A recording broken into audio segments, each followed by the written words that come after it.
এইফালে আমাৰ দীপজ্যোতি আৰু এইফালে আমাৰ থমাছ ককাইদেউ। নমস্কাৰ বন্ধুসকল, অন্য এটা ভিডিঅ'লৈ আপোনালোক সকলোকে স্বাগতম জনাইছোঁ। আৰু আজি এটুকুৰা বিশেষ ঠাইলৈ আহিছোঁ। খুব এটা মনোমোহা পৰিৱেশৰ মাজলৈ আপোনালোকক লৈ আনিবলৈ চেষ্টা কৰিছোঁ। আৰু এইফালে আমাৰ থমাছ ককাইদেউ আছে আৰু দীপজ্যোতি আছে। আৰু এইফালে আমাৰ য'লৈ আহিছোঁ মানে এতিয়া পাৰ্ক হ'ব ন, এখন পাৰ্কে হয় আৰু পাৰ্ক বুলিয়ে কৈছোঁ। পাৰ্কৰ মানে আপোনাৰ মালিক আছে ককাইদেউ শিৱৰঞ্জন বৰুৱা। নমস্কাৰ। আৰু বন্ধুসকল, এইখনে হৈছে পাৰ্কখন নন্দন কানন। এইটো ধুনীয়াকৈ লিখা আছে নন্দন কানন। খুব এটা মনোমোহা পৰিৱেশ। আৰু ৰাস্তাইদি গাড়ীবিলাক অহা যোৱা কৰি আছে।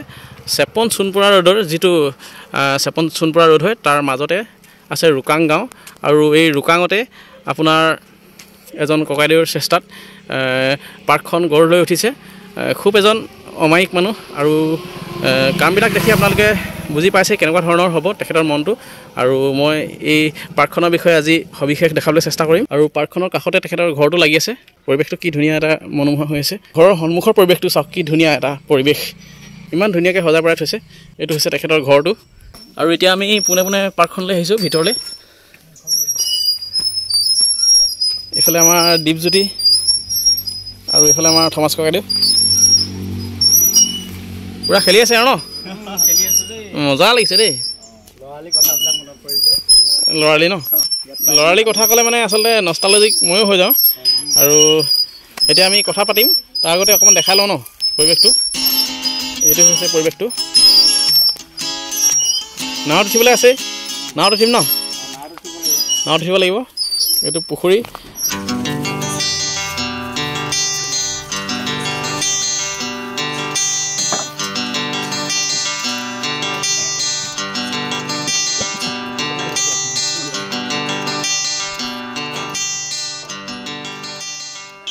জীৱনটোনো কি, দুদিনীয়া জীৱনহে। গতিকে থকা কেইদিন ধুনীয়াকৈ সকলোৰে লগত মিলি উপভোগ কৰি থাকিব লাগে আৰু, নে কি কয়? এইফালে আমাৰ ককাইদেউ দুজন ধুনীয়াকৈ বহি লৈছে, একদম মানে ঋষিমুনি টাইপত বহি লৈছে ন। বঢ়িয়া লাগিছে হয় নাই? অনুভৱটো বেলেগ হৈছে এটা, খুব ধুনীয়া অনুভৱ। আৰু কিবা ক'ব নেকি আপোনাৰ? ইমান ধুনীয়া যে এটা মানে কি ক'ম, মানে আচলতে ভাষা নাই ক'বলৈ। গাঁৱৰ ভিতৰত ইমান ধুনীয়াকৈ কৰিছে আপুনি। আৰু এতিয়াতো আপোনাৰ ডিচেম্বৰ মাহ সোমালে হয় নাই? সোমালে মানে কি, ডিচেম্বৰ মাহটো আপোনাৰ শেষেই হ'বলৈ হ'ল।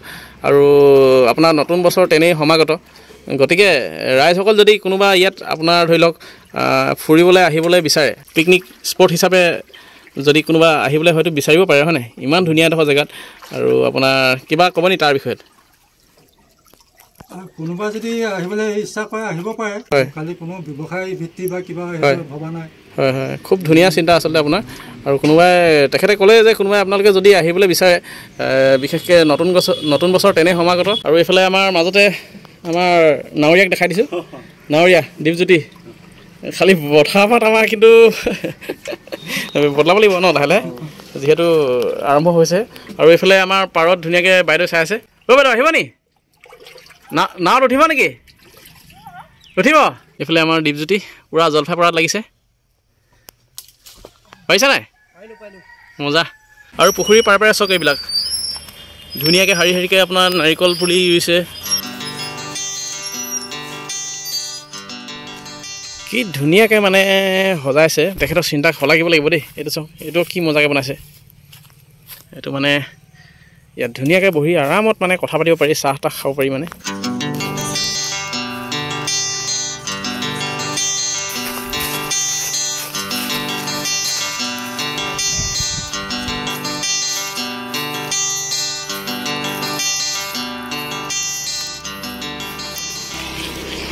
আৰু পোৱালি সাঁতুৰিব জানা নাই? সাঁতুৰিবি নি?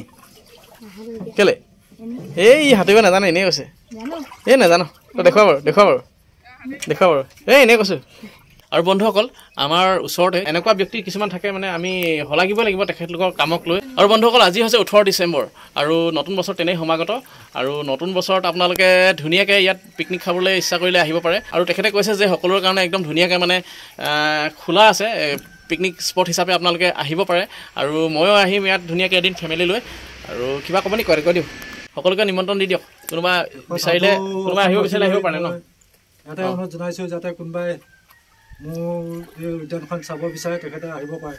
হয় হয়, তো আপোনালোকে গম পালে যে যদি কোনোবাই বিচাৰে, যদি এনেকুৱা মনৰ এজন ব্যক্তিক আপোনালোকে লগ কৰিব বিচাৰে, তেতিয়াহ'লে মনৰ কথা পাতিব বিচাৰে, তেতিয়াহ'লে ধুনীয়াকৈ আহিব পাৰে, সদায় খোলা আছে। আৰু পুখুৰী পাৰতে চাওক আপোনাৰ কি ধুনীয়াকৈ শাৰী শাৰীকৈ নাৰিকলৰ পুলি লগাই থৈছে, আৰু চাৰিওফালে এইবিলাক এৰিকা পাম, আৰু এইটো কি গছ আছে জানো, পাইন পুলি আছে, আৰু এইটো হৈছে পুখুৰীটো। বহুত ডাঙৰ মাছ আছে ইয়াত বাইদেউ। আপোনাৰ ইমান ধুনীয়াকৈ যে আপুনি এটা হেৰি কৰিলে, মানে ইমান ধুনীয়া চিন্তা এটা মনলৈ আপোনাৰ কেনেকৈ আহিলে? মই মানে নিজৰ পৰিকল্পনাৰ মতে কৰিছোঁ। হয়, নিজৰ আত্মসন্তুষ্টিৰ কাৰণে এইবোৰ চব কৰা হৈছে। হয়, কিছুমান মানুহে বিলাসী গাড়ী ব্যৱহাৰ কৰে বা কিবা কৰে, মই সেইটোত নাই। মই অলপ বেলেগ ধৰণৰ, গতিকে এইবোৰ কৰিয়ে মই সুখী হওঁ। হয় হয়, ইমান ধুনীয়া এটা মানে ব্যক্তিক্ৰমী চিন্তা বুলি ক'ব লাগিব। আচলতে মানে তেখেতৰ কামেই বা আপোনাৰে হওক বা মোৰে হওক, সকলোৱে নিজৰ কামেৰে নিজৰ পৰিচয় নহয় জানো? আপোনাৰ ব্যৱহাৰে আপোনাৰ পৰিচয়, আৰু নিজৰ কামেৰে নিজৰ পৰিচয় দিবলৈ চেষ্টা কৰিছে। আচলতে ইমান ধুনীয়া এটা আপুনি ব্যক্তিক্ৰমী চিন্তাৰে আগবাঢ়ি গৈছে, আচলতে আপোনাক শলাগিব লাগিব, আৰু আগবাঢ়ি যাওক আপুনি। আৰু এতিয়া প্ৰথমতে আমি নিজৰ ঘৰখন, তাৰপিছত সমাজখন, তাৰপিছতহে বাকীবিলাক চিন্তা কৰিব লাগে। ঠিক তেনেকৈ সেই চিন্তাৰে আপুনি আগুৱাই গৈছে বুলি আমি ভাবিছোঁ। আৰু দীপজ্যোতি কোৱা।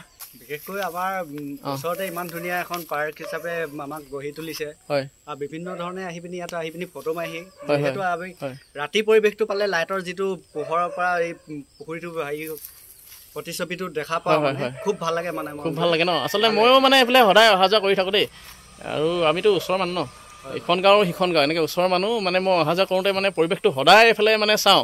নন্দন কানন এনেকৈ মানে পঢ়োঁ, আৰু পঢ়োঁতে খুব ভাল লাগে। নন্দন কানন মানে হৈছে আপোনাৰ সৰগৰ উদ্যান, আৰু সেই চিন্তাৰে এটা মানে ককাইদেৱে যিটো প্ৰচেষ্টা হাতত লৈছে, তেখেতে সফল হওক, আৰু বহুত কাম কৰিবলৈ বাকী আছে বুলি কৈছে। বন্ধুসকল, নন্দন কাননৰ যি ৰাতিৰ অপূৰ্ব দৃশ্য মই আপোনালোকক দেখাবলৈ চেষ্টা কৰিছোঁ। কি ধুনীয়া লাগিছে, এটা খুবেই ধুনীয়া দৃশ্য, আৰু তাতে পানীত লাইটৰ প্ৰতিচ্ছবিটো পৰি আৰু বেছি ধুনীয়া হৈ পৰিছে। এইফালে গোটেইখন চাওক, কি সুন্দৰ দৃশ্য। ভিতৰৰ পৰা সোমাই মই আপোনালোকক এবাৰ দেখাম। এইখন জুলনাখন, আৰু কি সুন্দৰ অপূৰ্ব সমাহাৰ ঘটিছে চাওক আপোনালোকে, কি মজা লাগিছে। আৰু বন্ধুসকল, আজিলৈ ভিডিঅ'টো ইমানতে সামৰি মাৰিব লাগিব। যদিহে আপোনালোকে ফেচবুকত চাইছে তেতিয়াহ'লে পেজটো ফ'ল' কৰি দিব, আৰু যদিহে ইউটিউবত চাইছে তেতিয়াহ'লে প্লিজ চেনেলটো ছাবস্ক্ৰাইব কৰি দিব।